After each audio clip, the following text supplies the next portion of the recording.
அனைவருக்கும் வணக்கம். குற்றியலுகரமும் அற்றென மொழிப. நம்ம முன்னாடி பார்த்திருந்தோம்.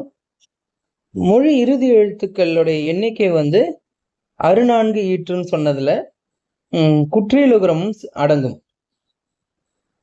அப்ப குற்றியலுகரமும் அற்றென மொழிப என்பதற்கு இளம்பெருநரும் நச்சினார்குஞரும் என்ன உரை சொல்றாங்க அப்படின்னு பாத்தீங்கன்னா, ஈற்றிற் குற்றியலுகரமும் புள்ளியீறு போல உயிரேற இடம் கொடுக்கும் அப்படின்ற அத்தன்மையத்து என்று சொல்லுவர் அப்படின்னு சொல்றாங்க. அதாவது இந்த குற்றியலுகரம் அற்றென மொழிப என்பதற்கு எப்படி புள்ளி ஈறு, இப்ப எகர ஈறு இருக்கு இல்லையா, இப்ப அடுத்து ஒரு அகரம் தொடங்குதுன்னா இது அகரம் ஏறிய எகரமை, அது யா என வருது. இது போல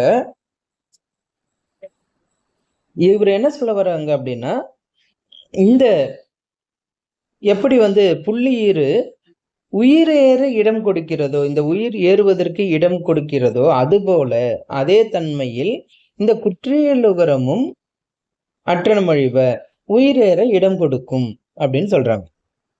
ஆனா இத பாவாணர் இங்க பாருங்க, மயிலைநாதரை எல்லாம் மேற்கோள் காட்டி பாவாணர் இதை மறுக்கிறார்.